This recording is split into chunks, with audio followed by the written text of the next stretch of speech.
과학쌤, 아는 과학쌤입니다. 자, 이번 시간에는 몸에 필요한 영양소라는 단어를 함께 공부해 볼게요. 자, 여러분들, 영양소라는 단어가 나왔어요. 영양소. 뭘까요? 우리 몸을 구성하거나 생명활동에 필요한 에너지를 내는 물질을 바로 영양소라고 얘기합니다. 한번 적어볼까요? 몸을 구성하고요. 그 다음에 생명활동에 필요한 에너지를 생산하는 바로 그런 물질을 영양소라고 얘기합니다. 자, 그러면 여기서 에너지는 뭘까요? 에너지는 이 영양소와 어떤 관계가 있을까요? 흔히 학교 선생님들께서는 에너지를 대문자 E로 이렇게 많이 표시하시죠. 어떤 관계가 있을까요? 같을까요? 아니면 밀접하기는 하지만 다를까요? 상당히 많은 관계는 있어요. 관계는 있는데 어떤 관계가 있는지 한번 생각해 봅시다. 이 영양소를 바로 우리 몸에서 호흡이라는 단계를 거치면서 바로 에너지를 만들어냅니다. 다시 말하면 호흡은 영양소를 분해하고 소화하고 흡수해서 에너지를 만드는 과정을 호흡이라고 얘기를 해요. 그래서 영양소가 결국은 에너지를 만드는 재료가 된다는 그런 생각을 가지고 있으면 될 것 같아요. 자, 그러면 영양소의 종류는 어떤 게 있을까요? 영양소의 종류입니다. 어떤 종류가 있을까요? 여러분들 잘 알고 있죠? 탄수화물, 그 다음에 지방, 그 다음에 단백질, 이 친구들이 있고요. 색깔을 바꾸는 이유가 좀 있어요. 나중에 설명할게요. 그 다음에 무기염류, 그 다음에 비타민이라고 많이 하는 바이타민, 그리고 물, 이런 기타 등등의 여러 가지 영양소들이 존재를 합니다. 자, 그러면 지금부터 영양소의 종류에 따라서 예도 한번 들어보고요. 특징도 한번 생각해 볼게요.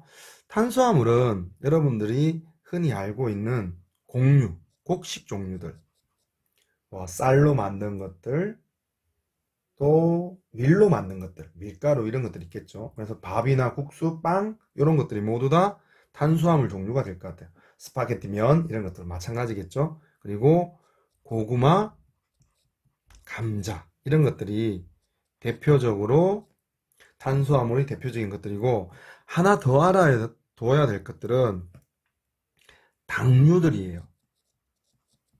뭐 예를 들어서 설탕이나 엿당이나 포도당 이런 것들도 모두 다 탄수화물 종류라는 걸 기억하기 바랍니다.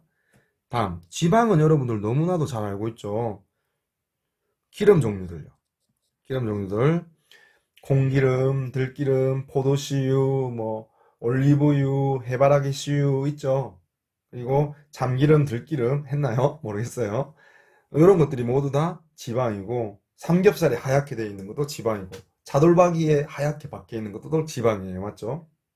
그리고 땅콩 같은 것들, 뭐 참기름, 들기름 만드는 깨, 들깨, 그리고 식품으로 많이 먹는 버터, 마가린, 버터, 마가린 이런 것들이 모두 다 지방이라고 생각하면 됩니다. 그 다음에 단백질은 뭐가 많죠? 살코기라 쓰는 게 맞죠? 그 다음에 생선살, 그 다음에 운동하는 사람들 많이 먹죠? 닭가슴살. 오, 닭가슴살 진짜 단백질 덩어리예요. 그 다음에 달걀의 흰자. 그 다음에 식물류 중에서는 콩이 재료로 된 것들, 콩하고 두부 종류들, 이런 것들이 바로 단백질이 많은 음식들입니다. 요런 종류들. 여러분들 이제 뭐 먹을 때 이 한 가지만 있는 음식은 사실 그렇게 많지는 않아요. 하지만 음식을 먹을 때, 아, 이거는 탄수화물, 이거는 지방, 이거는 단백질 생각하면서 좀 먹길 바랍니다. 아, 너무 잔인한가요? 아, 그래도 공부 잘하는 친구가 되려면 급식 시간에 이거는 뭐 이렇게 공부하는 게 좀 좋을 것 같아요. 자, 선생님 체했어요. 이렇게 얘기하는 친구가 있을 것 같은데 그런 친구들은 생각하지 말고 맛있게 먹어요. 자, 조금 더 깊이 한번 들어가 보겠습니다. 탄수화물을 구성하는 원소가 있어요. CHO. 우리 원소 기호할 때 했는데 기억나나요? C는 뭐? 탄소. H는 수소. O는 산소가 되겠죠. 탄수화물은 CHO로 이루어져 있어요. 재미나는 거는 지방도 CHO로 이루어져. 오, 기억하기 좋은데요? 그럼 단백질만 그렇게 해주면 좋겠네요. 그런데 단백질도 CHO, 탄소, 수소, 산소로 되어 있어요. 그런데 항상 예외가 있죠. 단백질은 N, 뭡니까? 질소도 함께 이루어져 있어요. 그래서 여러분들 기억하기 좋죠? 탄수화물, 지방, 단백질은 모두 다 탄소, 수소, 산소로 이루어져 있어. 다만 하나, 누구만? 단백질만 N, 질소가 포함되어 있어 라고 생각하면 돼요. 그 다음에 이 탄수화물을 예를 들어서 1g을 섭취한다면 얼마의 열량이 나오느냐 하면 탄수화물 같은 경우에는 4kcal의 에너지가 나옵니다. 그럼 여러분들 밥을 100g 먹었잖아요. 밥을 100g 먹었잖아요. 그러면 400kcal의 열량이 생기는 거예요. 다이어트 하는 친구들 어떤 의미는 알죠? 자, 그럼 지방은 얼마나 생길까요? 아, 단백질부터 합시다. 단백질도 쉬워요. 1g당 4kcal의 에너지가 생깁니다. 똑같아요. 탄수화물이나 단백질이나. 그런데 스페이셜한 지방은 좀 달라요. 느낌이. 1g당 9kcal의 에너지가 나옵니다. 와, 같은 값이면 탄수화물과 단백질을 먹어야 될 것 같아요. 칼로리가 너무 높아요. 그래서 자기 전에 기름에 튀긴 튀김이나 치킨이나 뭐 라면 같은 것들, 라면도 면을 튀긴 거잖아요. 이런 걸 먹으면 여러분들의 칼로리가 부자 칼로리가 됩니다. 잘 참고하세요. 요런 것들이 있어요. 자, 여러분들 지금 선생님이 1g에 얼마, 1g에 얼마, 1g에 얼마 이렇게 탄수화물이나 지방이나 단백질은 g당 얼마씩의 칼로리 열량이 생긴다고 얘기를 하고 있죠. 이렇게 에너지가 열량이 만들어지는 이런 세 가지 영양소를 우리는 3대 영양소라고 얘기합니다. 여러분들이 하나 알아야 될 것은 이 3대 영양소가 가장 중요한 1, 2, 3다 라고 생각하면 안 돼요. 영양소는 중요하지 않은 게 없어요. 특히 물 같은 경우에는 너무너무 중요하죠. 그럼에도 불구하고 3대 영양소에 포함되어 있지 않거든요. 3대 영양소는 딱 에너지를 만드는 영양소다 라는 생각만 가지고 있길 바랍니다. 알겠죠? 자, 영양소 종류 3대 영양소 했고요. 그 다음에 무기염료도 좀 해봅시다. 무기염료는 같은 말로 무기질이라고도 불러요. 무기질을 더 많이들 봤죠. 그래서 종류로는 예를 들어서 여러분들 키 크게 하는 칼슘, 뼈를 구성하죠. 그 다음에 우리 몸에 수분이나 삼투압을 조절하는 칼륨이나 나트륨, 이온음료에 많이 들어있는 것들이죠. 그 다음에 여러분들 빈혈 생기면 많이 먹어야 되는 철분, Fe 같은 것들. 그 다음에 해조류에 많이 들어있는 요오드 같은 것들. 그리고 이런 것도 있죠. 여러분들 눈꺼풀이 막 떨릴 때 엄마한테 눈꺼풀이 떨려요 이러면 엄마가 뭘 먹어야 되겠다? 맞아요. MG, 마그네슘 좀 먹어야 되겠다 이렇게 하시죠. 이런 여러 가지 원소가 바로 무기염류라고 생각하면 돼요. 얘들은 3대 영양소가 아니죠. 칼로리 내지 않아요. 하지만 우리 몸을 조절합니다. 다음 바이타민입니다. 바이타민 얘기하다 보니까 우리 흔히 바이타민은 비타민이라고 더 많이 사용하고 있죠. 비타민이나 바이타민이나 뭐 결국 같은 물질인데요. 이제 교과서가 용어를 정리하다가 이렇게 비타민보다는 바이타민이 더 맞는 표현이다 해서 바이타민으로 부르는 것 같아요. 자, 비타민이건 바이타민이건 잘 기억하고요. 그래서 저는 VIT 점 이렇게 줄이겠습니다. 비타민 B하고 C 또 색깔을 바꿔서 뭔가 다르다는 말이죠.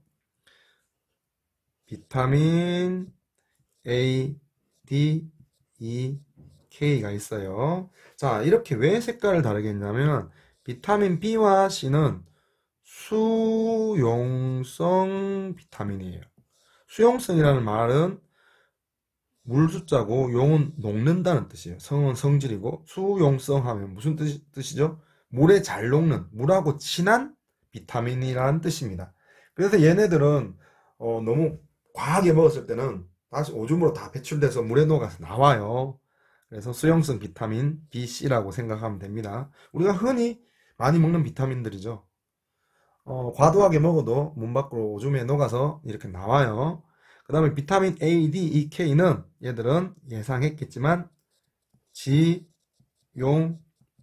비타민입니다. 지는 지방이죠. 용은 녹는다는 뜻이고, 그래서 기름에 잘 녹는, 기름하고 친한 비타민입니다. A, D, E, K입니다. 요렇게 수용성 비타민과 지용성 비타민이 있다는 사실도 참고적으로 알아놓으면 좋을 것 같아요. 다음 물 얘기할 필요가 없죠. 음식물은 섭취를 안 해도 일정 기간 동안 오래 살 수 있는데 물은 더운 기간에는 2, 3일만 물을 안 먹어도 탈수 증상이 일어납니다. 굉장히 중요한 영양소고요.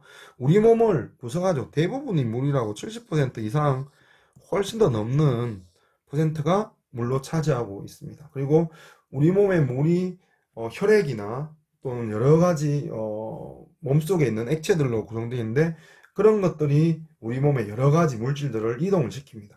혈액만 보더라도 산소와 이산화탄소, 그 다음에 영양분과 노폐물을 옮기죠. 이렇게 몸도 구성하고 여러 가지 물질들을 이동시키는 게 바로 이 물이기 때문에 굉장히 중요한 영양소라고 생각을 하면 되겠어요. 이렇게 영양소 종류를 총 6가지 정도 정리를 한번 해봤습니다. 자, 이렇게 6가지 정도의 영양소를 공부한 다음에 중요한 거는 지금부터 이 영양소를 찾아낼 수 있어야 돼요. 그걸 우리는 뭐라고 얘기하냐면 영양소 검출이라고 얘기합니다. 왜 이런 어려운 단어를 쓰는지는 모르겠지만 검은 검사한단 말이에요. 있는지 없는지. 그 다음에 출은 여러분들 좀 어려운 단어일까? 색출한다. 좀 나쁜 뜻으로 얘기하잖아요. 색출한다. 찾아낸다는 뜻이에요. 그래서 검사해서 찾아낸다는 뜻이에요. 영양소를. 맞죠? 영양소를 검출한다는 이런 표현을 많이 쓰는데 이 단어의 뜻도 조금 어렵지만 한번 생각해 볼 필요가 있을 것 같아요. 자, 이 영양소 검출은 주로 3대 영양소를 기준으로 검출하는 방법을 한번 생각해 보겠습니다. 먼저 녹말을 찾는 방법을 한번 생각해 보겠습니다. 녹말 찾는 방법. 여러분들 기억을 해야 되는 게 이 녹말 찾는 방법은 사실은 지난 1학기 마지막 영상에서도 굉장히 많이 나왔어요. 자, 잘 기억하고 있는지 여러분들 잘 생각해 보세요. 자, 먼저 이런 시험관에 여기에 녹말을 집어넣습니다. 그리고 어떤 약품을 넣는지를 기억해야 돼요. 같이 따라 해보는 것도 좋을 것 같아요. 아이오딘화,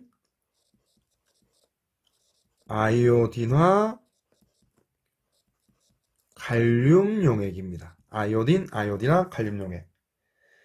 이 친구는 약간 갈색이에요. 갈색인 이 친구를 녹말이 있는 곳에 떨어뜨리면 어떤 색으로 바뀌느냐 하면 바로 청람색으로 바뀌게 됩니다. 자, 이 색깔은 여러분들 꼭 이 청람색이라는 걸 좀 기억해 주면 좋겠어요. 뭐 보라색 좀 진한 거요? 뭐 이런 식으로 기억하면 안 될 것 같아요. 이거는 약속이기 때문에 청남색으로 기억을 좀 해주길 바랍니다. 자, 녹말은 있는지 없는지 확인하는 방법은 아이오디나 칼륨 용액을 떨어뜨리면 만약에 녹말이 있으면 무슨 색? 정남색으로 바뀐다. 이렇게 생각을 해주면 될 것 같고요. 자, 두 번째 포도당입니다. 포도당. 포도당은 어떻게 확인을 하냐면은 이렇게 확인합니다. 또 마찬가지 시험관을 준비하고요.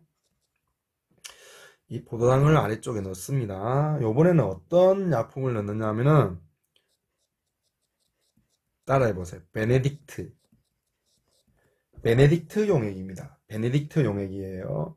베네딕트 용액은 이렇게 딱 넣었을 때 바로 어떤 색깔로 변하느냐 하면은 황적색입니다. 여러분들 황색하고 적색하고 섞여 있으면 주황색이죠. 약간 당근색이에요. 그 색으로 변하게 됩니다. 황적색. 자, 당근만 기억하지 말고 황적색도 기억합시다. 그런데 여기서는 굉장히 중요합니다. 이 베네딕트가 포도당과 반응할 때는 가능한 어떻게 해주는 게 좋다. 가열을 해주는 게 좋습니다. 그래야지 반응이 정확하고 빠르게 나타납니다. 그래서 가열을 해줘야 된다는 사실을 여러분들이 좀 잘 기억해주면 좋겠어요. 자, 근데 아까 선생님이 분명히 3대 영양소를 중심으로 얘기한다 그랬는데 녹말이랑 포도당은 3대 영양소에 직접적으로 속해 있지 않은가 하는 의문을 가지는 학생들이 있을 것 같아요. 근데 아까 설명했죠. 이 녹말과 포도당은 영양소로 얘기하면 어떤 영양소다? 맞아요. 단, 수, 화, 물에 속하는 종류들입니다. 그래서 녹말과 포도당은 탄수화물의 종류라고 생각하면 됩니다.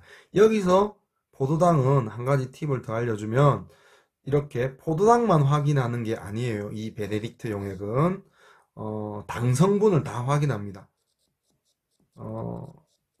엿당이나 과일에 많이 들어있는 과당 이런 친구들도 다 확인할 수 있는 용액이 바로 베네딕트가 되겠습니다. 알겠죠? 자, 그러면 세 번째 영양소 바로 단백질입니다. 단백질이에요. 단백질도 마찬가지예요. 이런 시험관에 단백질을 넣고요. 요번에는 특이하게 두 가지 용액을 넣어야 됩니다. 두 가지 용액. 자, 첫 번째 용액은 따라하세요. 수산화 나트륨 용액. 이거 5%예요. 수산화 나트륨 용액을 넣고요. 또 하나는 1%의 황산구리 용액입니다. 황산구리 수용액입니다. 요걸 이렇게 동시에 넣는 거예요. 특이하게 두 개를 넣죠. 동시에 넣습니다. 그래서 만약에 여기에 단백질이 있다면 이 친구는 어떤 색으로 바뀌느냐면 바로 보라색으로 바뀝니다. 보라색. 됐죠? 그리고 요 두 가지를 함께 넣는 이런 반응을 뭐라고 얘기하느냐면은 바로 뷰렛 반응이라고 얘기를 합니다. 알겠습니까? 자, 이제 어떤 양분 남았어요? 어떤 양, 녹말 포도당은 탄수화물이라 그랬고요. 그 다음에 단백질 했습니다. 이제 나머지 남은 거는 지방이 남았겠죠? 지방 해볼게요. 지방입니다. 지방도 똑같아요. 이런 시험관에 지방을 넣고요. 근데 여기서 교과서나 이런 데서는 지방만 사실 넣어서 실험하는 것보다는 여기에 뭘 넣느냐면은 아래쪽은 순수화물인 정류수를 많이 넣고요. 위에다가 지방을 이렇게 넣습니다. 지방 넣고요. 그리고 여기에 어떤 용액을 떨어뜨리냐면은 수단 3 로마자예요. 수단 3 용액을 떨어뜨립니다. 그러면 이런 시험관에 밑에는 증류수가 있을 거고 위에는 지방이 있을 거잖아요. 그러면 수단 3가 만약에 지방과 만난다면 선명한 피색깔, 선홍색으로 색깔이 바뀌게 됩니다. 자, 여기서 증류수는 왜 넣을까요? 갑자기 증류수는 왜 넣을까요? 수단 3 색깔은 빨간색이에요. 레드. 빨간색하고 피색깔하고 어때요? 비슷비슷하죠? 그래서 증류수를 넣으면 이것들을 잘 비교하기 위해서 이렇게 증류수를 넣는다고 생각을 하면 될 것 같습니다. 자, 여러분들 여기까지 오늘은 영양소 검출까지 수업을 같이 해봤는데요. 좀 이해가 되나요? 다음 시간에는 영양소 검출 실험하는 내용에 대해서 한번 다뤄볼게요. 자, 오늘은 여기까지 아는과학쌤이었습니다. 아는 과학쌤